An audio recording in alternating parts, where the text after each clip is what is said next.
Hey y'all, this is Moni. And this is Kat. AKA. And this is the Fake Ass Book Club. Wait, can we both say it or no?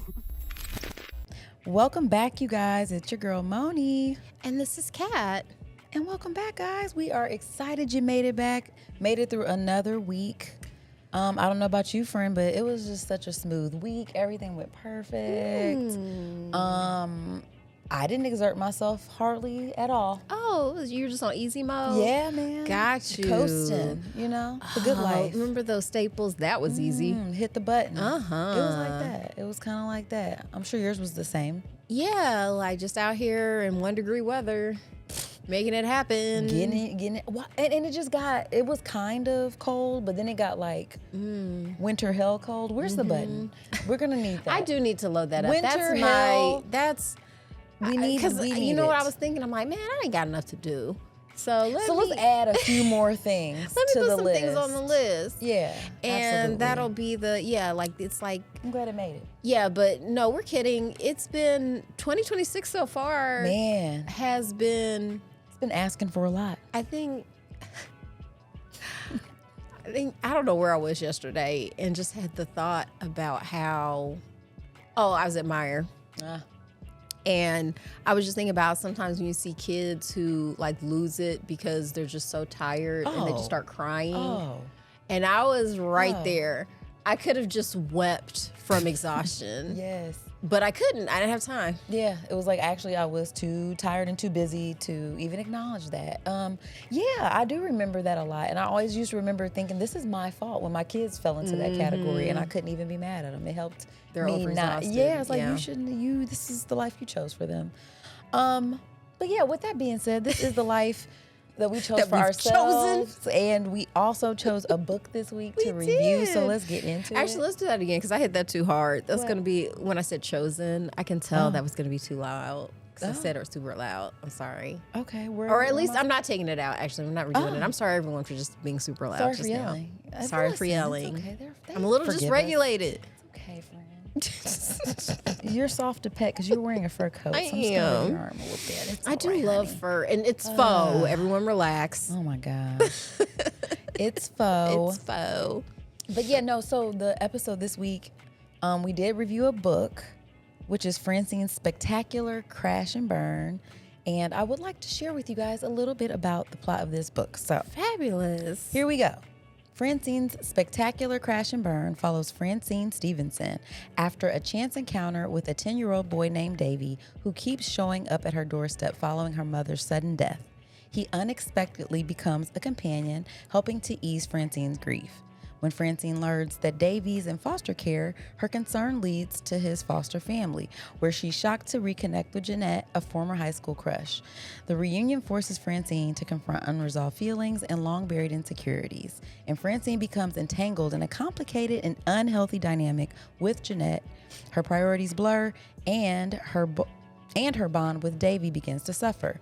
Through a series of questionable choices, she must reckon with who she's becoming and whether she can show up as someone Davy and herself can truly rely on.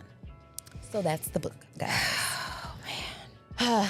I wasn't expecting it to be this good. I'm sorry to give it away so quick. Okay. But I think that's fair to say. Because I didn't have any expectations at all. Exactly. It was just kind of like, it could be, But you said that it came up on our Spotify rap, that a lot of our listeners, this is something that they're reading. It was in their top 5. And so I'm like, of course our listeners have amazing taste. You guys are amazing. Yeah. So I shouldn't have been so surprised. That's on me. But I already explained, I'm having a rough week, so all the cognition wasn't all the way there. And now that I'm saying it out loud, it makes a ton of sense. Amen.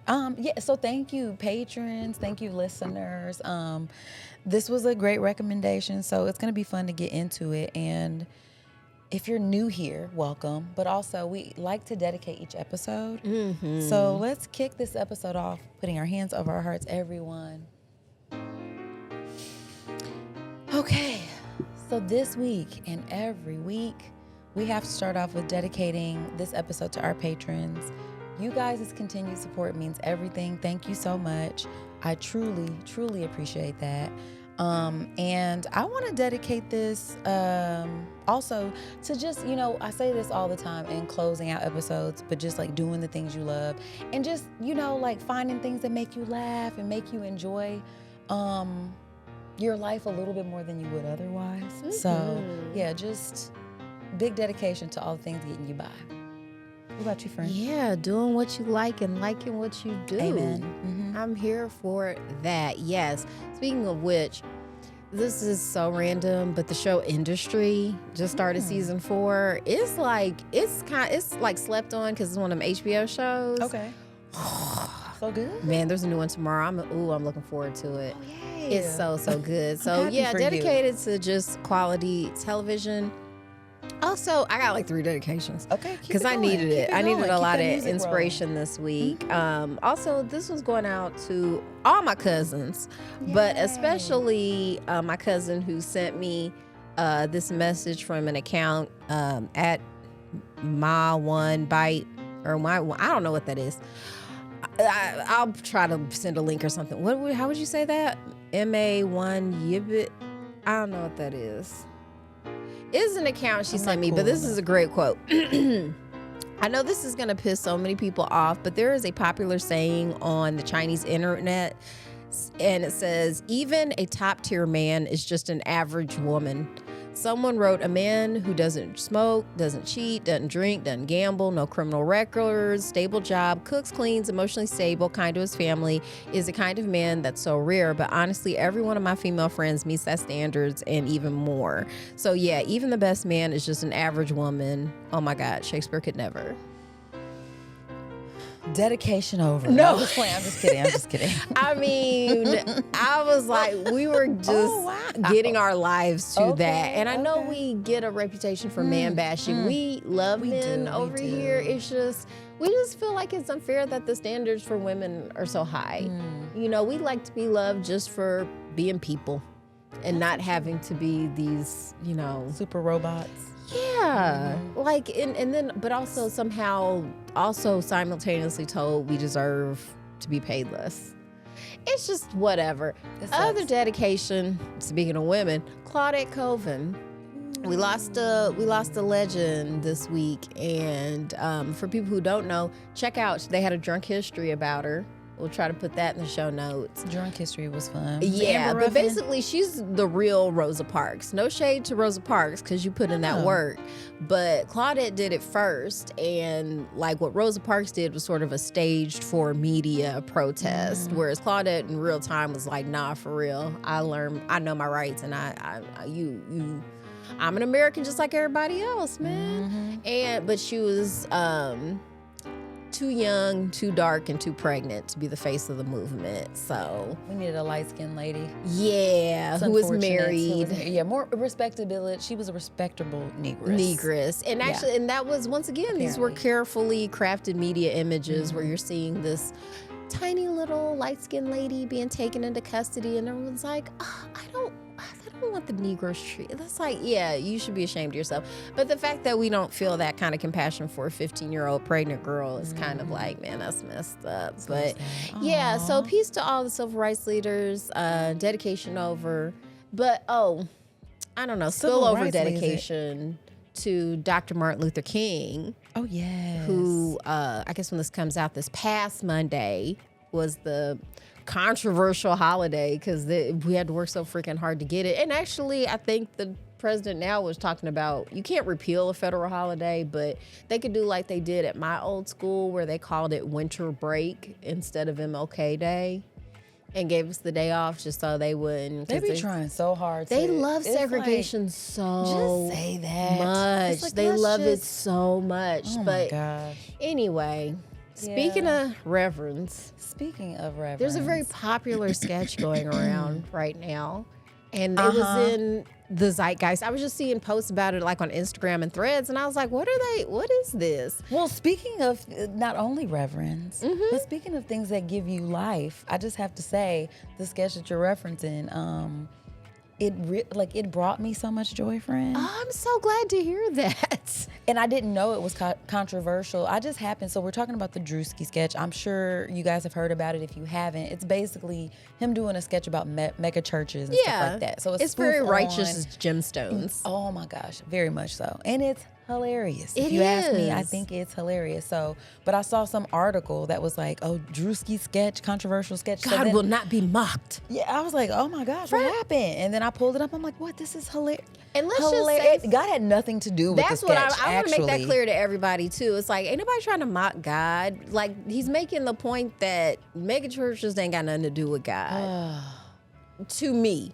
And apparently to Druski. And apparently to Druski. I respect that. And then also, too, I mean, like, you keep hearing about the Marvin Sapps of it all. And Wait, what the movie did Winans- the Winans thing I know about. It's, and let me Google it so I'm not I slandering hear this man so name. many things. Like I as Just- someone who grew up like reading He's the a Bible, singer, it ain't got none of this mega church prosperity gospel has anything to do with what Jesus was talking about. Jesus was very clear about not chasing money. Mm-hmm. Like that was his whole thing.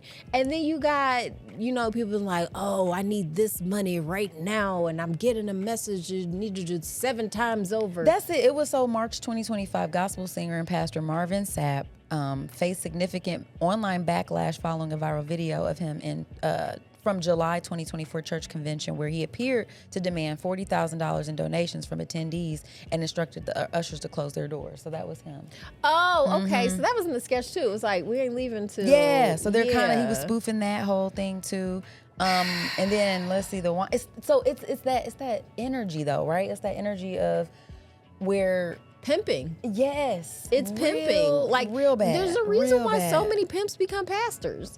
Like there's a a lateral parallel. move sometimes. It's a parallel skill Yeah. set in a lot of cases when you're not interested in actually serving, because Right. as Dr. King said, everybody can be great because everybody can serve. Here comes a little song Oh. from my childhood. Wow, cue the music. From Salty the Songbook. It's just from Charity Church Mouse. Okay. If you want to be great in God's kingdom, you have to be a servant of all. Yeah. Oh. You have to, there's more, but No, yeah. thank you. Okay. But yes, you have to have the heart of a servant to truly, if we want to have that's the whole thing. We are called, we are chosen, we are Christ for one another.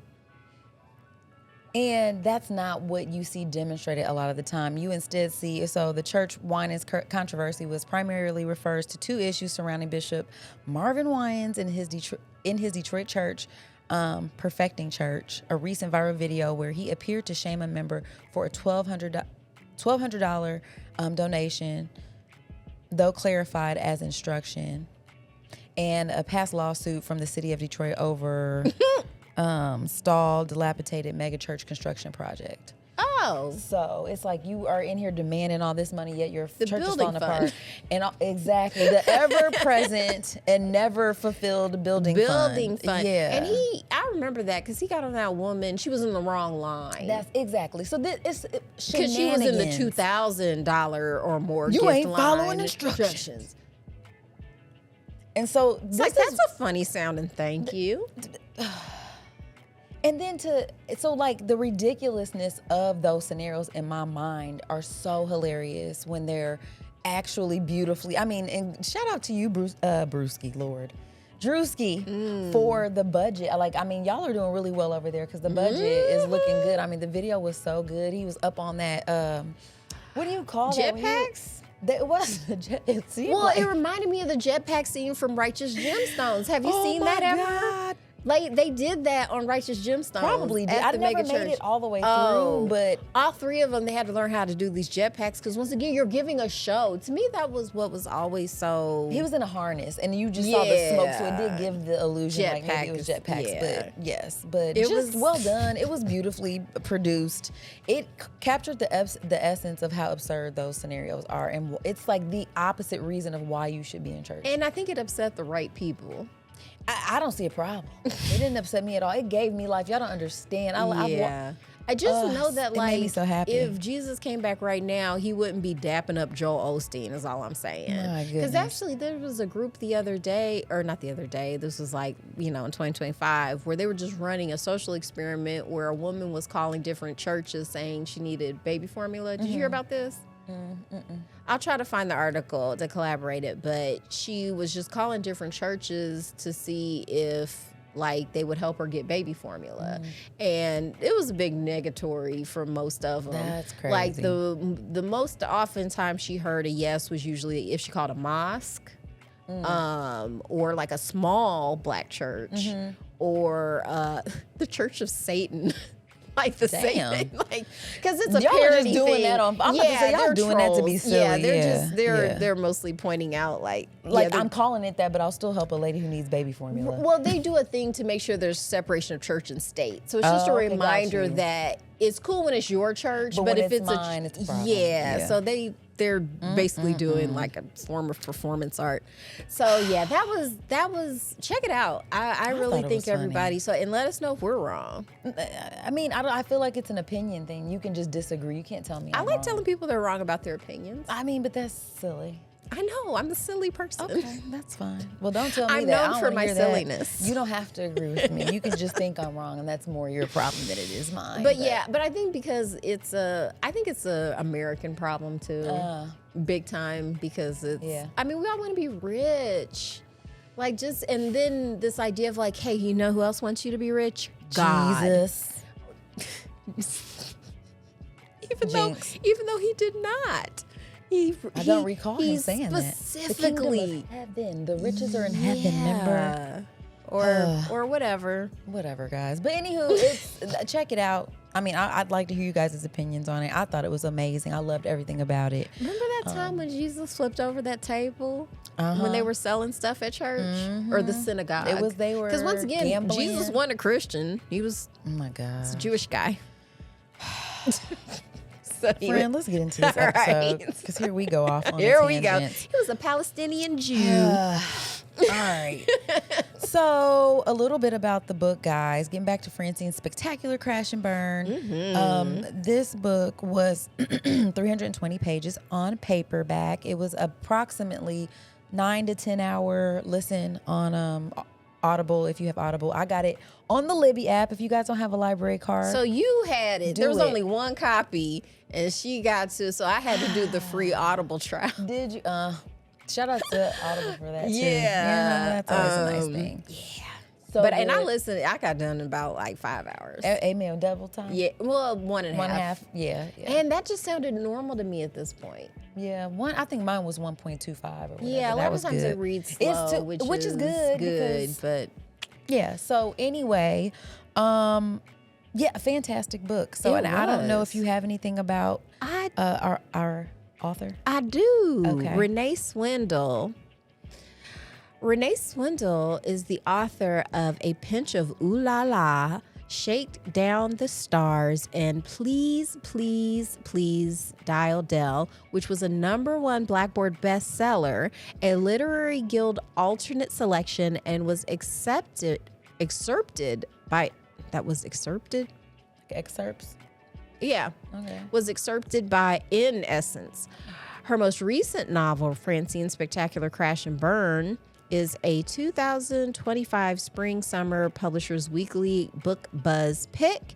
She lives in Oakland, California. Dang, all the writers, all these creatives are coming out of the Bay. That's crazy.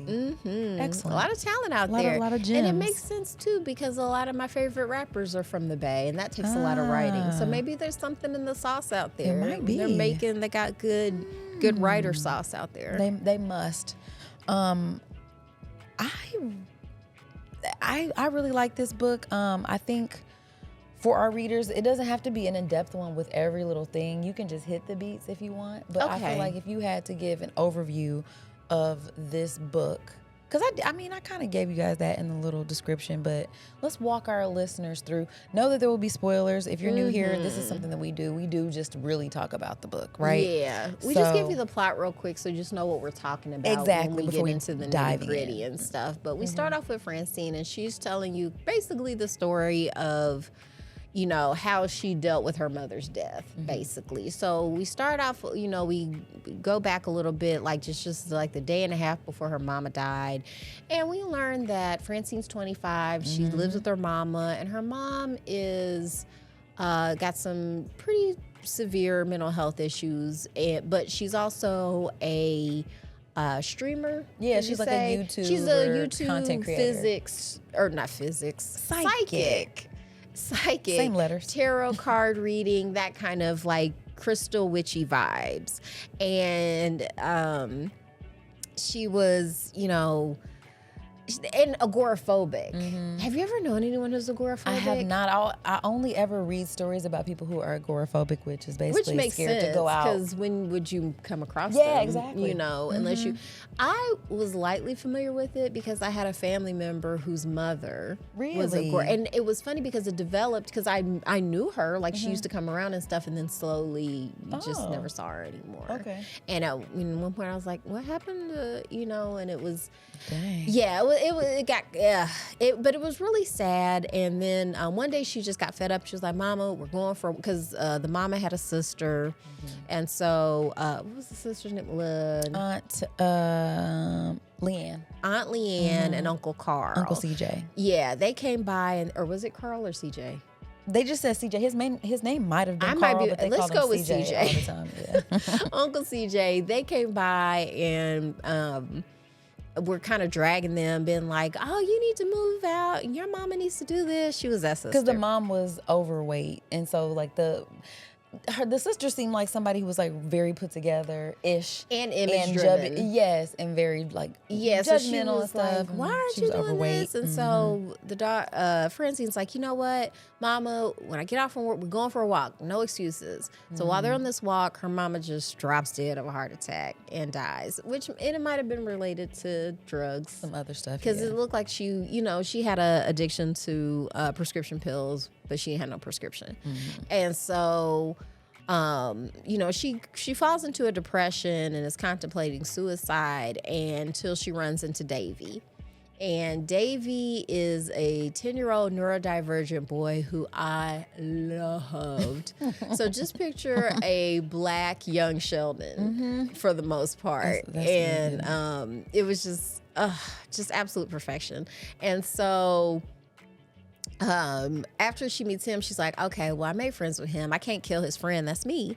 And so she's like, "I'm hanging out with this kid. I need to make friends with his foster mom." And so she goes and introduces herself, and then she realizes, "Oh, snap, your foster mom is my high school crush." Oh, yeah, because y'all, Francine's gay. And so she realized, she's like, "Oh, my gosh, her friend Jeanette." And so she and Jeanette reconnect or whatever, but Jeanette's married and has a son of her own along with this foster child.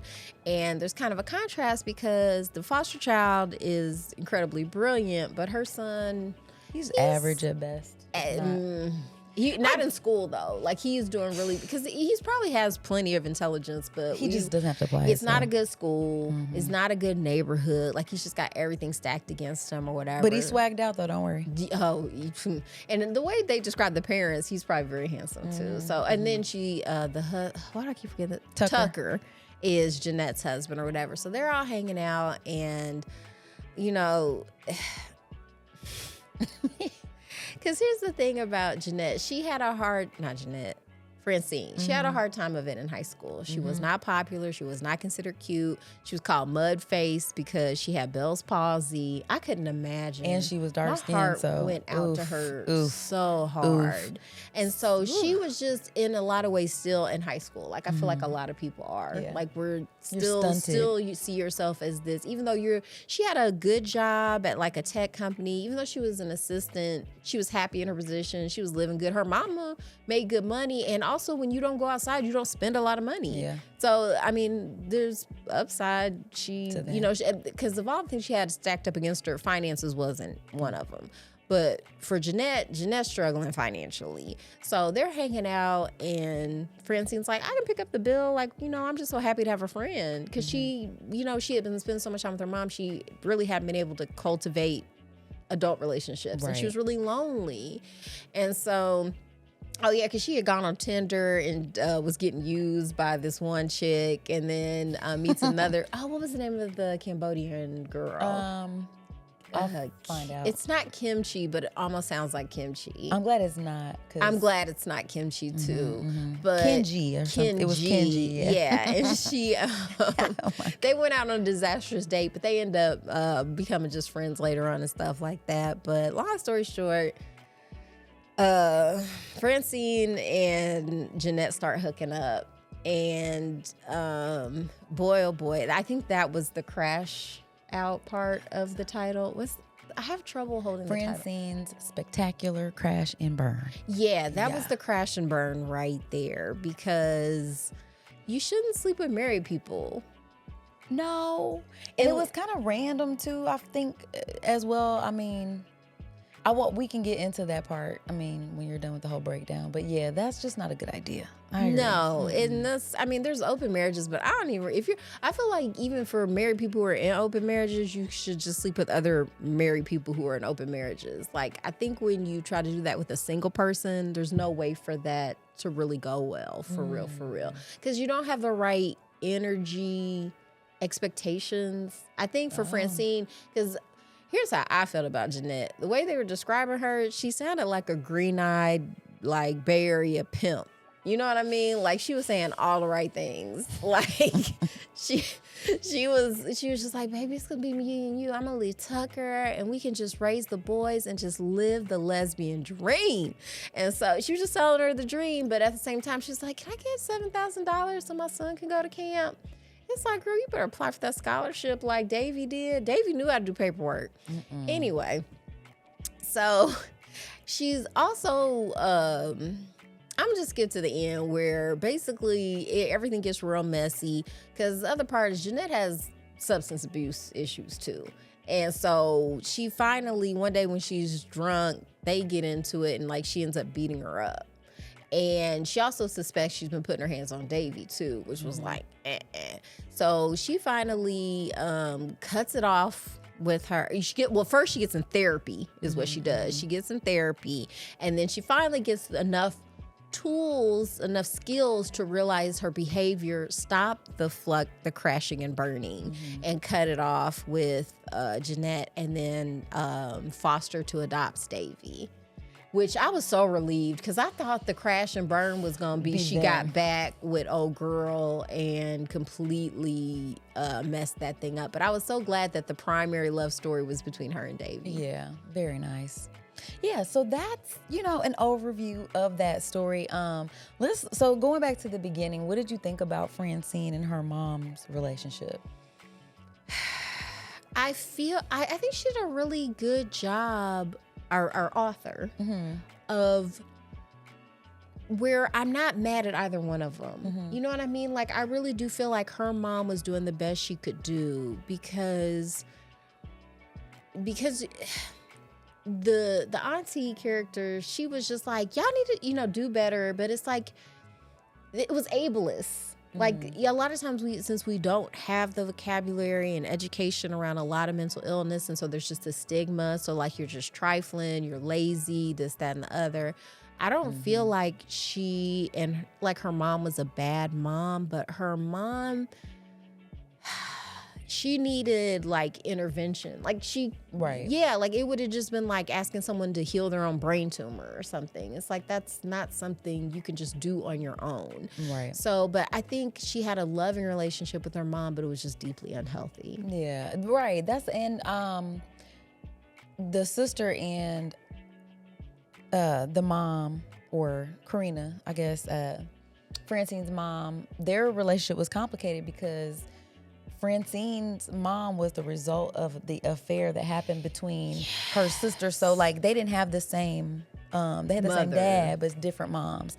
So the dad ended up going out and having a baby on her mom. And he left the family, and she ended up taking care of her. So I think there was already this sort of feeling like a motherly sort of thing toward her, you know, toward Karina. And resentful. And resentment at the same time, because it's like, you know, of course you grow to love your little sister. You know it's not her fault, but also you're the result of why my family kind of broke up and is different. And I got to take care of your ass. And you look weird. And you're not even right. To me. Yes, to me. So yeah, because she's a more conventional sort of person. And because she was described as being sort of thin and like having the long sort of weave and everything like with that. The eyelashes. Yeah. Perfect and then eyebrows. when Francine's mom, she was like, she had a more rotund figure, kept it short, natural. And she was just like, ugh, why can't you just, you know, whatever. Yeah. So, I think that kind of tapped into it. Yeah.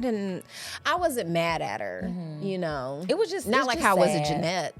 No, yeah, Jeanette. And even I didn't understand. To me, it's just an interesting contrast of like what people do with their trauma, because we're all just managing our childhood trauma, and so are you gonna fix it? Right, self-medicate and then close yourself off? Are you gonna be abusive to other people? Yeah, it very much was, and I think that's the messy part. Like when I think about words to describe the book, it was messy, but that's a life. You know, like you're saying, like everybody has their own pile of shit that they're dealing with and trying to figure that out. And so, you know, you get somebody like Francine who, you know, has this traumatic experience in high school fitting in.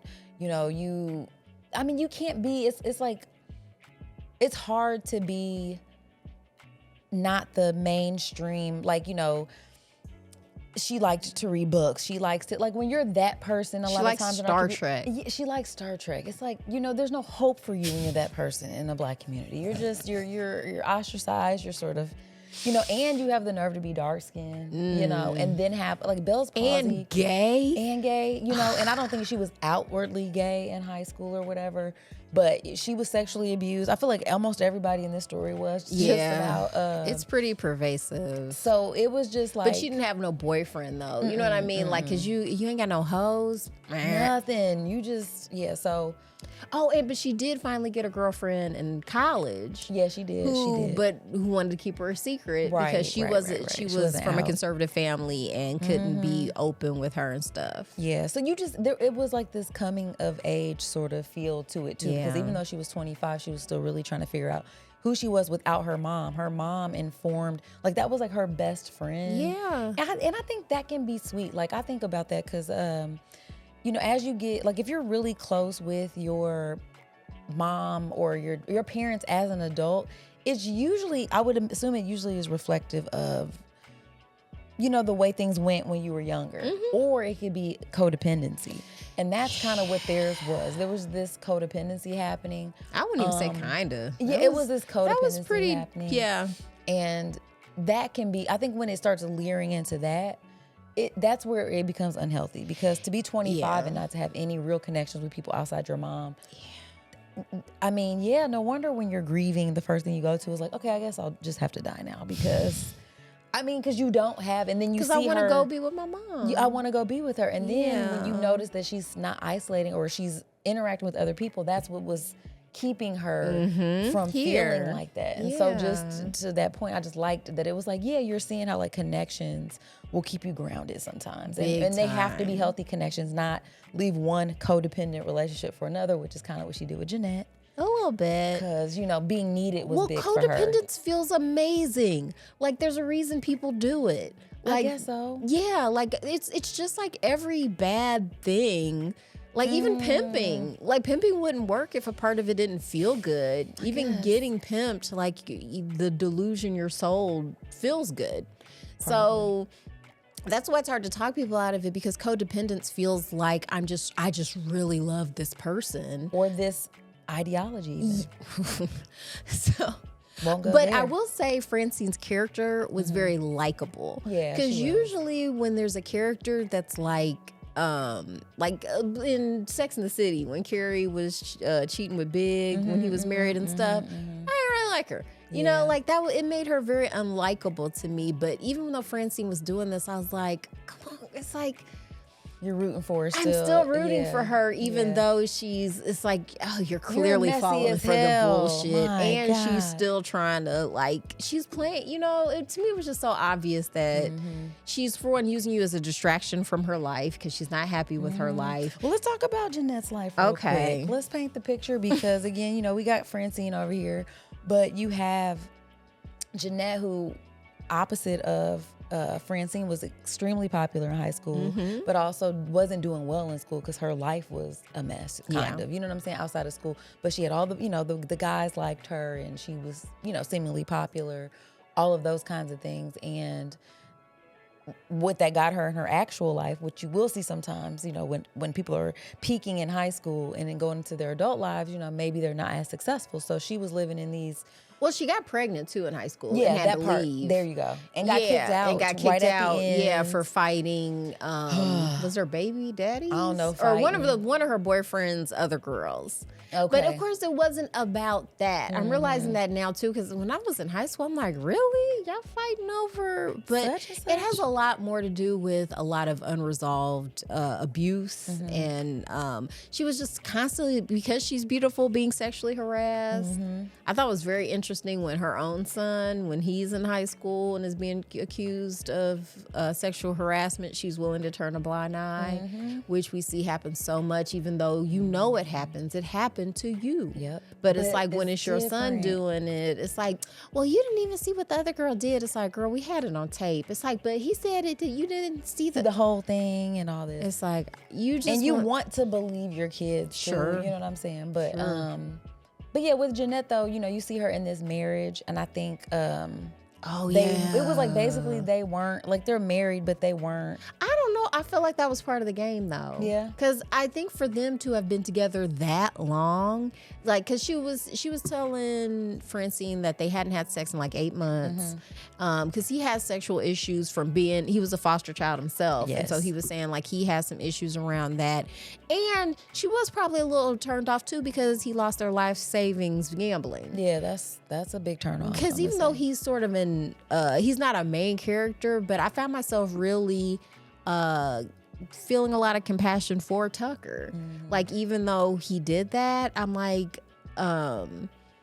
realizing that a lot of addictions, it's just a form of, sort of that dopamine escapism release and stuff like that. And well, your addiction is always gonna be worse than mine because I'm never gonna really be able to understand it. Like really judgy, because it's like his addiction, manifested in this way, but you guys aren't really. Sorry. We'll pull that just because I don't know if that's. There we go. Yeah, I'm gonna keep moving my arms. Yeah. But yeah, it was. Yeah, Jeanette was messed up. Basically, yeah, really bad. Because I was like, because she wasn't trying to leave him. Not for real. Because they never do. That's the whole thing. That's why you don't do that. And it was very important to her because it was reiterated a couple times. Like, she wanted to raise her son in a 2-parent Sterling family. Yeah, Sterling, her son. So. Ain't shit Sterling. Yeah. But who also is messed up because he's growing up in a house with a ton of abuse. But also, I mean, I wasn't looking at him like he wasn't shit though. Like, I think, so the two things about Francine that made me be like, of course, I was still rooting for her overall, but was her take on Sterling. You know what I mean? Because, I mean, yeah, he's an asshole, but he's 13. Okay. And of course he's an asshole. And like you said, I mean, he's a product of his environment. That's true. So, but again, she's 25, functioning like a child. Yeah. So of course you're going to be bumping up against that. Like, there has to be some understanding that, like, yeah, they're in the asshole stage. This is what they do. This is what you were that. And you should stop trying to impress him because that's a weird strategy. It's super weird. One thing that did strike me about Sterling, was a point in his favor, is he was the only person that Davy would let touch him. Yeah, so he was a sweet, that's why I was like, he seemed like he was probably a sweet kid. He was just again, he was probably attractive like his mom. I think sometimes it's like, if he's not struggling socially in school, but in academics maybe he was and stuff.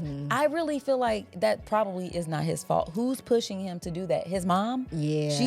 She seemed like the type who would like do his homework for him. She probably couldn't. I don't think. I mean, if she could, I mean, now with ChatGPT, or at a some shit certain like point, that, like up to maybe probably not to up until, but I feel like she's the type to overcompensate for him or figure it out for him or Yeah. something. That's what I'm saying. That's not your fault as a kid. You know It's what I'm not. saying? So, and then Okay, if you're I making maybe- excuses okay. for the child, and me and allowing him, Francine it's are like, sorry. We were a little harsh on I Sterling. thought she was, because I'm like, right, if you're trying this hard and you're sleeping with this His mama. lady's, yeah, you're sleeping with her and his, like, you're all the way the fuck wrong, yeah, Francine. there's Like, no reason why he should like you. right. Except for when you bought that Xbox. That Exactly. was cool. So of course it's transactional for him. Good. Yeah. If this bitch is gonna be over here doing stuff, I mean, I'll do that. But also, yeah, like you weren't even being real with him the whole time, and he probably clocked that. You know what I'm saying? Like it felt performative. Kids be knowing. They be fucking do. knowing. So I was just like, I mean, it was OD. I get it. He was a brat and all that kind of stuff. But I mean, considering the situation she was in, it's like you need to. He's chill. not trying to charm He's you. not. He don't have to. You know what I'm saying? You over But here. the fact that he was good to Davy was that was a nice, that was a good indicator. Let's talk about Davy. He was so funny. He was. This is when, whenever there's a good book, I want to see it as like a movie or a show. I promise you. I was like, I want to see this. I want to watch these I things do, happen. because I mean, because here's the thing. I love the show Young Sheldon because you see this little genius neurodivergent boy like in conservative like East Texas. And that contrast is just very entertaining to watch. And also there's a part of me, because when Francine, there's a part when she's learning about, raising children with autism and like all the different symptoms and stuff. She's like, some of this sounds familiar. And then it's kind of like, yeah, like this has happened to me, like other, especially female family members, where it's like, oh, I think I might have a touch of the tism. And it's like, yeah, girl, like it's pretty obvious. But as an adult, you find out there's nothing for you. Like pretty much everything that's supposed to, like not cure, but anything that they have like accommodations, it's all for children. Like as an adult, they're just like, well, you learned how to mask, you're fine. Like that's pretty much your that's your move. That's you. now. That's your right. That's your go-to. That's your signature. Where move. it's this whole thing where it's kind of like, oh yeah, I'm kind of with Davy on it's the same thing with like Davy, Young Sheldon. There's a lot of things I relate to, even down to having trouble learning how to ride a bike. Like that was something where I learned, like after all my friends, I was very intimidated by bike riding. That was the thing on Sheldon, like driving is it's just a lot that all that sensory input is just, it can kind of take you over the edge. But just as like young Black girls, they don't let you rock or like you can't do a lot of the soothing stuff because you just have to learn It's to like mask you look earlier. where stop. Yeah, like we're they not going for cut that shit. stuff Ain't nothing out. wrong with you. Shit, get your ass up there and ride that. You know what I'm saying? Go and hug them. Hey, yeah, do like all the things. like all these things where you're just like, he was like, I don't like being around a bunch of strange people. They smell weird. I was like, it's like they do. I was like, deeply, I love Davy with my whole heart. What did you think of Davy? I loved him too. He was. I feel like he would be a lot. Like I think being. Like opening up your home for a foster child and then them being neurodivergent and then you being Jeanette, like that would be a lot because you probably mostly ignore your child and just let them play video games so you don't have to deal with anything, And this kid wants to talk to you about slavery. Yeah, slavery, all kinds of stuff. And Tucker was cool with it because he had a heart for foster kids. For foster kids because he was in foster care. But you don't get to pick and you don't know what's going on. So they were struggling. And when Francine met him, she saw him getting bullied and stuff and kind of stopped it and had this interaction. And it just was like I think she kind of saw herself in him instantly. And there was that little bit of recognition. And so he came back around and they started developing the friendship. But it made me think about like, even if you're not a mom, how like connecting with children, genuinely connecting, like what she didn't do with Sterling. There's a lot of healing in that. You know what I'm saying? Because you are seeing yourself in them and you're speaking. You're just. It reminded me of OSO. Other Significant Others, when there was that one story about the woman who immediately connected with her friend's son. I don't remember that. That's crazy. She was friends with this one lady, and she ended up having a son who was like severely disabled, and they ended up doing but she was just talking about like from the time he was born, she was just like instantly connected to this little boy because they did the paperwork like if something ever happened, like she could take over and stuff like that. That's what it was giving me. But especially like every time he got uncomfortable, he started spouting facts about slavery. I was like, relatable content, my guy. Because sometimes, I think I said that on a podcast, sometimes I just sit and think about how sad slavery was. And don't nobody want to hear about that. No. It makes everybody uncomfortable. It's like, nobody likes it. Enough. Me and Davey could have talked for hours. Yeah. And I think that's what she liked because it was like, and there's just something very like, I don't know if this is something that all or a lot of neurodivergent people have, but it's like there's this honesty there. There's this lack of... It's a discomfort with dishonesty. That is like refreshing. Like, you know that, I mean, it can be weird to just hear some shit right off top. You're like, all right then, we just get into it. When he saw Uncle Carl, because he had a stroke, he was like, what's wrong with you? Your face? And they're like, yeah, he's like, stop being rude. He's like, I'm not being rude. I want to know, there's obviously something up. These are questions. Are we not allowed to ask questions? And when I think about even kids, I mean, I'm not suggesting neurodivergency in this particular case, but like my younger brother was definitely one of those kids that would be like, and it was like the social cue between like that being inappropriate. Like I think that those kinds of things you have to learn. You might be like, I think that I was somebody who maybe I didn't always pick up on the math stuff real quick. But I would notice when certain things made people uncomfortable or, we can't talk about that because I noticed this person, like the mood shifts. Emotional quotient. Yes, the EQ. I was like, I would pick up on those things. And so it's just interesting that... That's what I love about young Sheldon. They would highlight that because he had a twin who, once again, couldn't do the academic stuff, but she was on it when she could send. She was like, both of my parents are thinking about cheating on each other. Like, she was... It's like, I should not know that. And she's like, every time when y'all get on my nerves, I'm bringing it up. Yeah. So back up. Because I know what's happening here. I know what's up. Yeah. And that's another thing. I'm sorry. I love Young Sheldon. Okay. Like, if you like this book, you probably would like Young Sheldon. Okay. I need to watch it. Young Sheldon, once again, you have to like sitcoms. Does it have the laugh track? Nope. Okay. Nope, no laugh track. Okay. So, and it's very 80s. Okay. So it's like I like sitcoms, nostalgia if they're too. good. But yeah, there's this I do like the juxtaposition of the different types of intelligence. Yeah. Because you need all of it. You gotta have it because all, you're not gonna have a successful life if you, because he was obsessed with Steve Jobs. Oh, that was so cute. Yes. It was. I prefer Steve Wozniak because he was the one who did all the work. But Steve Jobs, as brilliant as he was, also didn't have enough sense to wash his ass. And then one of the main things people would complain about Steve Jobs was that he stank. Like, he thought that if he had a clean enough diet, he wouldn't have to wash himself. He wouldn't wear shoes. He'd be barefoot all the time. One time somebody said they saw him like soaking his feet in the toilet. Like, yeah. Whoa. Yeah. Pull over. Look up. I bet Davey would know about it. Pull over. Davey. Did Steve Jobs used to wash his ass? Please tell me that. Hold on. I don't think you're lying. I just need to read it too, though. Like, I need to see. Yeah, these are things he didn't want to bathe because he thought he and the thing, he wasn't good at listening to the right people because he had a preventable, treatable illness and died of it. Like, he waited too long. I think he had pancreatic cancer. Pancreatic cancer, usually when they find that, there ain't nothing they can do for you. No, but usually you're so old by the time it kills you, because a lot of times it's so, but not, well, sometimes they don't even want to treat pancreatic cancer, or not pancreatic cancer. Prostate cancer, yes. I'm about to say, girl, pancreatic will take you out. Sorry, prostate. I think, once again, we're going to look it up. We're going to fact check to be sure. But anyway, like, I loved how, like, people who are neurodivergent, they tend to fixate. Like, they have things that they really, really like, and they really want to talk about it all the time.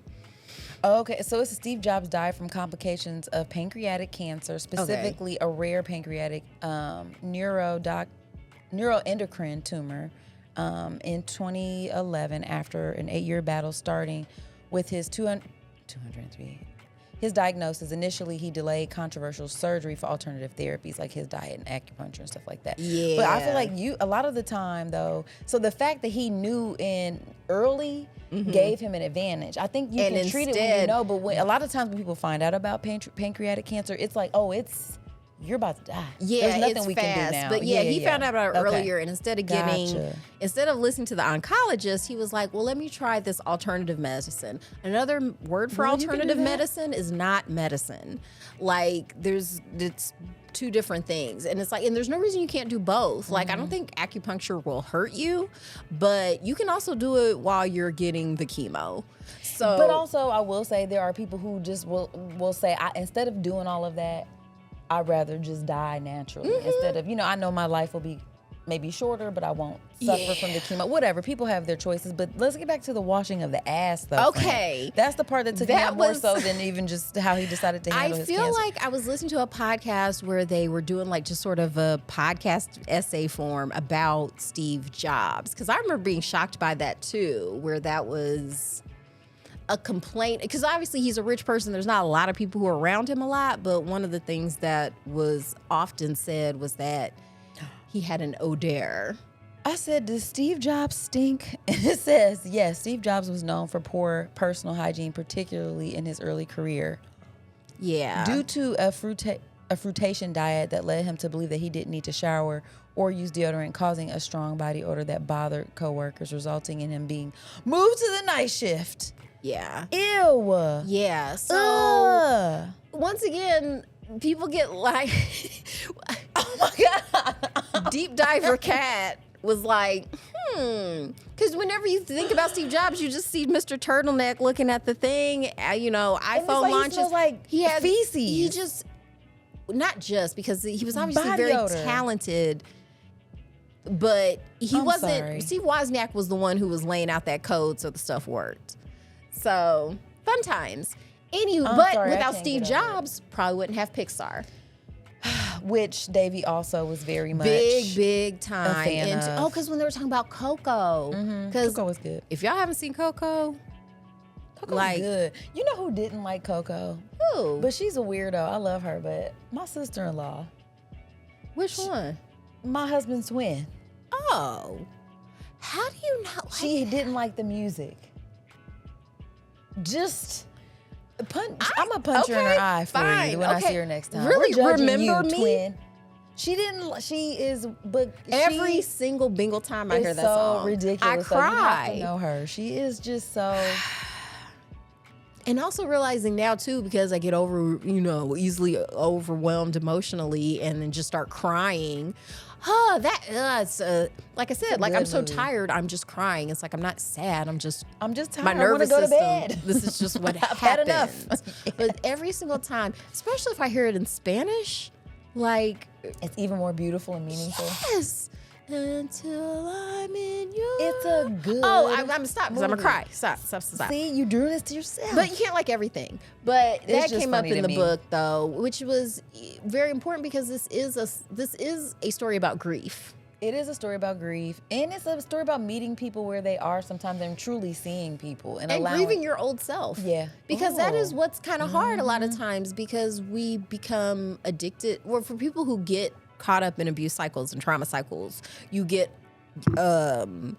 you just get used to it. You do. And you're Feels attracted to regular. it. Like Yeah. this is regular degular. It's comforting. And it's just like, oh, we're sneaking off and Girl, them too. And then that was annoying too, because it was like, she was building this really beautiful bond with Davy and stuff. And then it was like they started using all of, so, initially her idea of like, I need to know who his foster parents are, because who are they that you're just like coming over here all the time. Yeah, it's weird. I'm just hanging out. My kid. Yeah, my new friend is a 10-year-old. Yeah, so that's responsible to be like, hey, let me introduce myself. But then when it kind of like, they realized that they could kindle a friendship, and then she sort of initiated this, sexual relationship with her, she's like, damn, I mean, so you're rooting for, because you're like, I mean, yeah, she probably did need to get laid. That is a nice stress reliever. You are grieving and stuff. But it was just so super messy. It was like, it was. Because here's the thing, we all deserve a good sex life. We do, but not with a married But lady. you do, and it is a hassle. I get it. My Finding God. someone you're attracted to that's a healthy adult.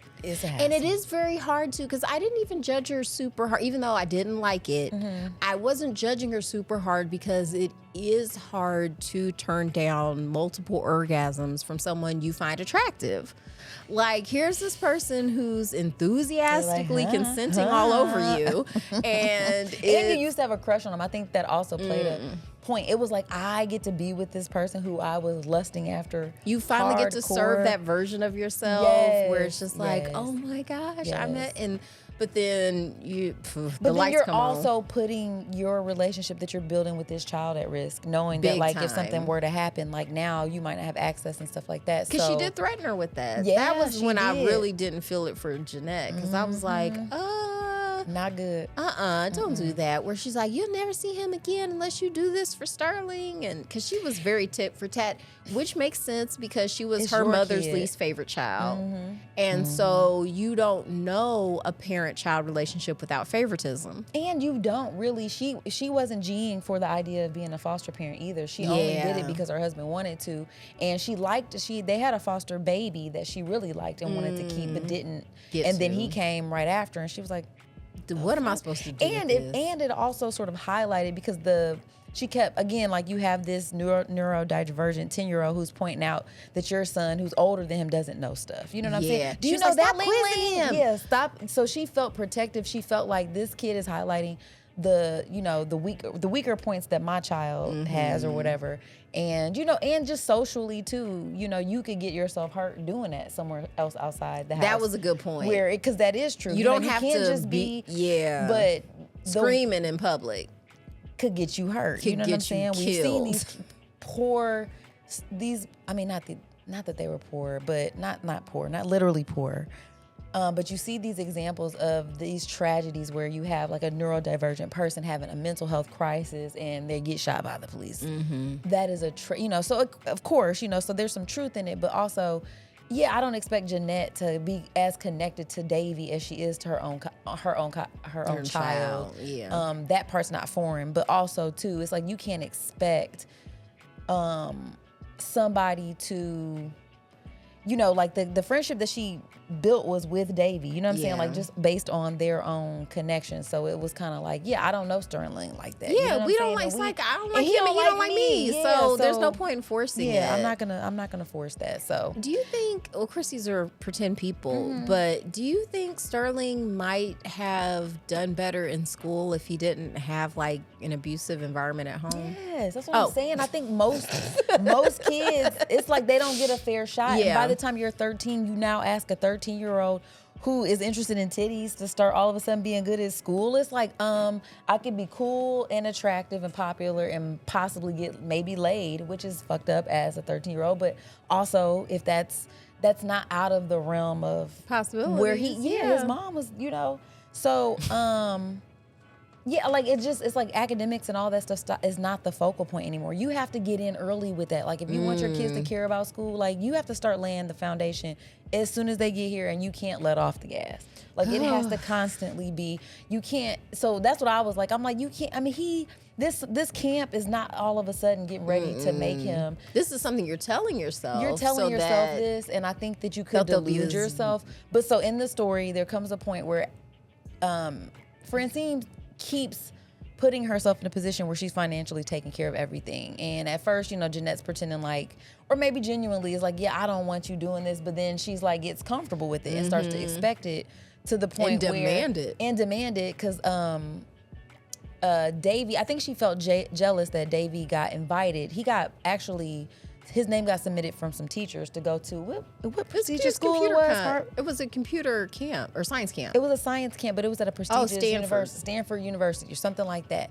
And his favorite TV personality, Mr. Science, was going to be there. He was so excited, but he earned the spot because he was smart. You know what I mean? He got a met the requirement scholarship. and got the scholarship to go. And so I think that Jeanette felt jealous and wanted her son to have a similar opportunity, but she didn't have the finances to do it. So and Sterling didn't want to. He didn't.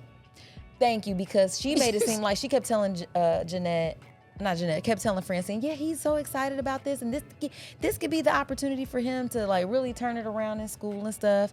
And so, but really, he told Davey he didn't want to go to that Davey would tell the truth. He like, he ain't trying to. He wants to play video games and get his knob slobbed. Right. Like that is what he's on.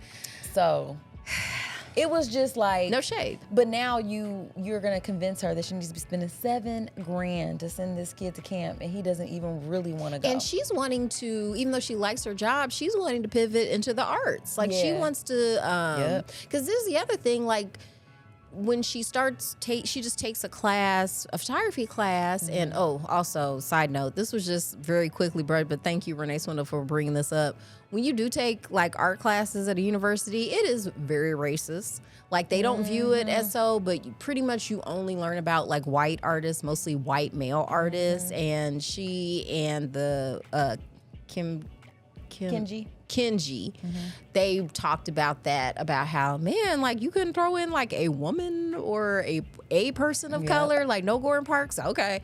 Like, it does stick in your craw, but you gotta go to school. Yeah. So, you just kind of deal with it. And, but that was an opportunity for her to spend time with Kimji, and was it Eve was her girlfriend? And that was like, it was good for her to see a healthy relationship, because she was realizing she did not have that. Because once again, you're still basically with a closeted woman again. You're finding yourself in the same thing where, guess what? You can't go out the house with this person. What's that like? Oh, my relationship with my mom. Yeah, exactly. It was just nice to see her personal evolution and finally just feel the self-worth. Like you're worth having a partner who you're allowed to be walking around with, or you're allowed to be with somebody who isn't it's not codependency, is they need me, I need to be providing this thing for them in order for them to be with me kind of situation. So because it was very insecure attachment, because they were both afraid the other one was going to break up with them. And you have to realize,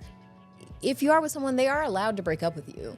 So that can't be your primary thing of like, must not, like. And you shouldn't be, and honestly, I can't even imagine, not to say, well, just sitting around being worried about it. Sure. Because it's like at the end of the day, what can I do? But that's the whole point of like when she was like, oh, I'm gonna stop people pleasing. Yes, and it's like, nice. And actually maintaining my boundaries. I think it's very important in media to see that play out. Those stories. And I love seeing that. But can we take a break real quick? Yeah, of course, friend. Let's take a break. Thank you.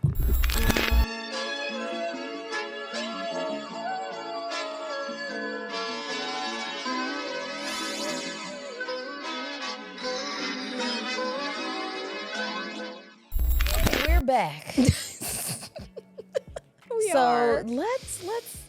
Let's power through. Let's get through the end, because there was I know a few other points about the book. Yeah, it was rich. Like she's actually, because it's not a long book, but there's a lot in it.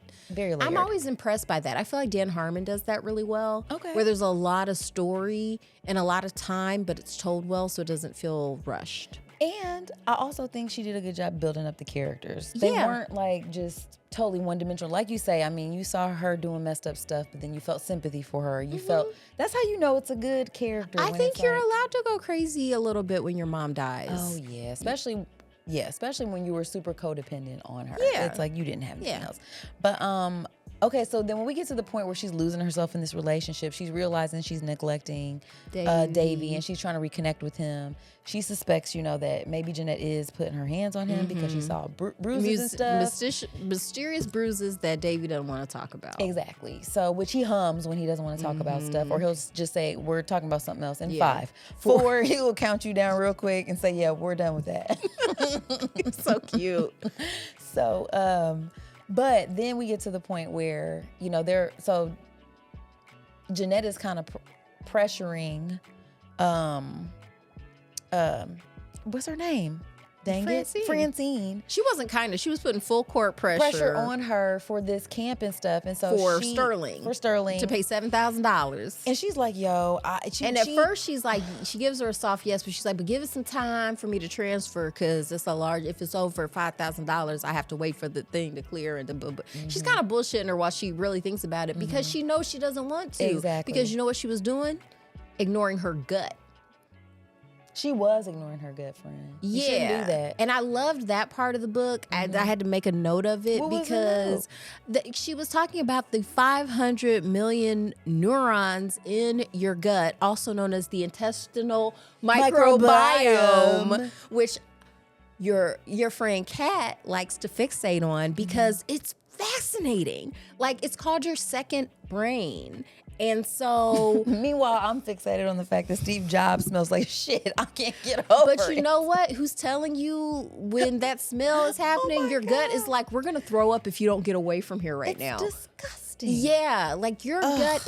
It's not just an idiom. It literally is your gut, and I think that's lightweight because we have a lot of ancestor veneration in the book, and I do feel like those are your ancestors. Like, your microbiome is so unique to you, it can't be found anywhere else on earth. Like, when you die, your microbiome does too. So like, and you can't find, have you heard of fecal transfers? Ew.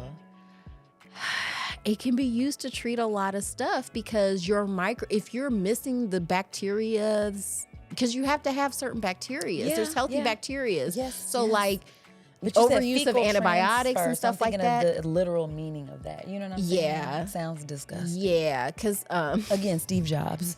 well, Smelled like my son had looked into that, like donating, because he's the shit.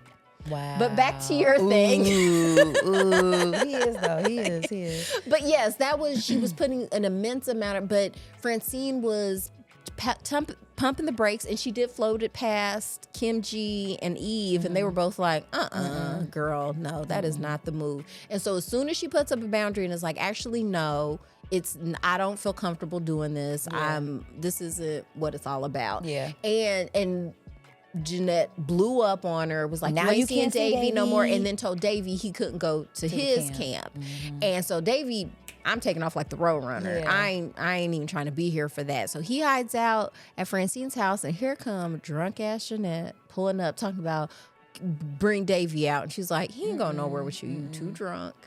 And then it turns into an episode of Cops. Well, so she tries to like hit her with the, baby and all this kind of stuff. And And it's she like, pushes her back, and since she's drunk, she almost falls. Boundaries. So then it was like she busts in the house like, and then it was, you said it, the Cops. I know this is an old reference, y'all. Yeah. But it was Jerry Jerry Springer. Y'all know what that means. Love and hip hop reunions, Love and Basketball, any of that kind of stuff. Yeah, and started walloping. And she already had, because when they originally got into the fight, she had a relapse of her Bell's palsy. Yes. And so she was mud-faced again. She was mud-facing it again, and that did not keep Jeanette from punching her in the face. And so molly-whopping her. Yeah. So then, but Davy, she told him to go in the room and lock himself in, but he ended up calling Tucker. Tucker came, told Jeanette to get her drunk ass in the car and stuff, and he was like, I'm so sorry, please don't, press charges, but also, are you still paying for that camp though? He's a classic enabler. And once again, knowing his background and stuff, because it's really hard for me to be mad at Tucker. For one, he's been cuckolded. Because I think, for whatever reason, at least, I wish I didn't feel this way, but for some reason, because it's two women, I feel like it's not as bad as if she was sleeping with another man, or he might not see it. It might be worse because it's and I only say that because the likelihood that they actually really cared about, you know what I mean? Like, they're building this more. It's not like I was just getting some dick real quick. Yeah. Y'all are up here really trying to play like house in the background. And then you're sneaking around and stuff. I think it's bad all the way around. It's just, it to me, I had to remind myself like, she's cheating on her husband. That's like that. It was like that for me though. I was just like that. You're still cheating. Like, and I felt like that wasn't really addressed. The fact that Francine was so dead wrong for that, and there was really no retribution for that particular thing. I was waiting for it to come out. So maybe that was the karma for it. But I just mean like in the book, she never really like it didn't. It wasn't like she was like I felt bad about. She felt bad, kind of, but there was no like so. Like, where's the part where it was like she felt bad about what it was saying about her that she was sleeping with a married person? I don't think she was really thinking about the fact that she's hurt. You know, you're potentially really hurting this other person. In a family, you know what I'm saying? Yeah, like, and fun fact: a lot of times, if you cheat with a married person, the other spouse might kill you. So just something to think about. Please. Oh just my God, yes. something to think about. True. That's one of the main, that's what happens. Yeah. That's usually the story. It's like, yep, you're dead now. So just, I'm not saying Tucker would, he didn't seem like the type, but I think it's good for people to see that women can be abusive. They can be like, she was the physical aggressor, she was the bully, and she kind of saw this and throughout. cheating's a type of abuse. And and then the cheating too. It's like, girls can be just as diabolical and terrible and be involved in the same fuck shit. So don't get it twisted. So it was nice to see that turned on its head a little bit, and definitely. But anyway, we get to they ended up being able to get Francine in the classes, or she signed herself up for the classes for photography, photography, and to be a foster parent. Yeah, because basically she told Tucker, I won't press charges if y'all don't block me. If you recommend me to be a Davy's foster parent after I do all the paperwork. Exactly. I had so much anxiety. I had to actually look at how much time was left to see like was it gonna fall apart. Yeah, because I'm like, this is called crash and burn. Because I was like, if she doesn't end with Davy, I am going to be so pissed. I had to keep reminding myself, these are not real people. Right. These are not real people. Yes. But she just did such a good job of making me care about these characters, and it's a good reminder too that you can learn a lot from fiction. Like, are you getting ready to recommend him again? No. You know who you are if you're listening. It's just sometimes you can learn things through storytelling that just being directly told doesn't. And sometimes you're not really listening, because sometimes being directly told, you can know something, but you can be like, an it's bad to cheat to help someone cheat on their husband. Yeah, it is. It's definitely bad. So yeah, and it was nice that it was like a happy ending. And it was nice seeing her reinvent herself, or her seeing herself as she kind of already was, but just couldn't see. And but that's what codependence will do to you. Yeah. It will. I mean, as someone who's here's another thing that came up: trauma bonding. Because when she started going to see her therapist, Pam, yes, and Pam was like, "Hey, I think you and Jeanette are trauma bonding." I don't know that I have a good definition for trauma bonding. I hope you're not looking for me to have one. Well, I think of how I thought about it in the past was I thought it was like if you go through a traumatic event with someone else and y'all bond over that, but you don't have a true bond, you're just bonding over this messed up thing that happened to y'all. But I don't know if that's the real definition. Well, let's go to, do we trust Wikipedia to tell us? Trauma bonds, also referred to as traumatic bonds, are emotional bonds that arise from cyclical pattern of abuse. A trauma bond occurs in an abusive relationship wherein the victim forms an emotional bond with the predator. The concept was discovered by psychologists Donald Dutton and Susan Painter. So the two main factors that contribute to the establishment of trauma bonds are power imbalance and intermittent reward and punishment. Okay. So it could be in a romantic, it can be platonic friendships, parent-child, all that kind of stuff. I guess what I thought it was too was like, if I had a traumatic childhood and you also had a traumatic childhood, like we found each other in life and we're sort of like working through our trauma, like the bond that we share is based in the trauma that we had, kind of. I've done that. That's what I thought. But so I don't know if that's the same thing. And it's hard to recognize because it feels familiar already. Yeah, it feels right. You were codependent with your mom, so you didn't realize that as soon as she was gone, you've now attached yourself to somebody doing the same shit. Yeah. Which was kind of how I understood it.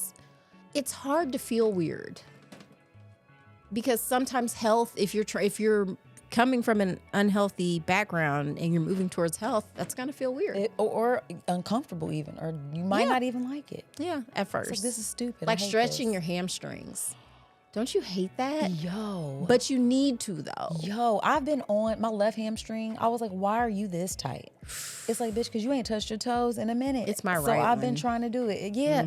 Usually it's my right one, which was crazy because I'm like. Actually, let me be, it's pretty bilateral. So to be clear, they're both pretty They're tight. both pretty bad. But yeah, we're anywho, changing that in 2026. That's right. Limber. But yeah, great. Let's rate it. Let's rate this book. Okay. Okay, if I had to rate this book out of 5, I'm giving this 4.5 out of 5 backpacks. All right. Davey always had his backpack on. I'm giving this 5 out of 5 trips to computer camp. I'm not holding back. I want to read Oliver's. I tend to fixate. I find something I like, and I'm like, if a little is good, more is better. It's like this is me now. This is where I'm at. This is where I live. Yeah, very, very glad to have discovered this. So really, thank you, listeners. This is because of y'all. This was so cool. So definitely, if you guys decide to read this book, let us know what you thought about it. I truly enjoyed it. It got me together. It was so nice to have something to help get me through my week. It's a good start to our book club. I think so too. So I'm hopeful that 2026 will bring us way more books. As always, if you guys have books that you want us to review or have in mind, please send them to us. You can do that on our Instagram page, The Fab Podcast. You can put it in the comments on our YouTube page, The Fab Podcast, or at our Gmail, which is thefabpodcast@gmail. So hit us up. Or you can put it in the notes section of the Cash App. Oh, wow. The Cash App. So, yeah, you can do that. I'm trying to think, is there anything else I wanted to say? I mean, yes, obviously. I could talk for probably another 48 minutes. We could. But we shouldn't, though. Listen. That's disrespectful to y'all. It is. Y'all got stuff to do. We know you're busy. Seriously. So hopefully do some stuff you like, guys. Yeah, do what you like what you do, and because your body belongs to you. It does, man. It does, man. So don't be all codependent with it. Don't. It's not a good look. Yeah. And healthy boundaries, guys. Healthy boundaries, and listen to your gut. Because all you're going to lose is unhealthy people. Mm-hmm. And that can feel crazy at first, but once it's gone, it's like, this is better. All right, guys. So with that, we're out of here. Till next week. Peace. Before we go, we must give thanks to Urban Nerd for providing our music, and legal services were handled by Renéé M. Atkins. If you like what you heard, please feel free to join us every Wednesday for another fake-ass book club. Cheers.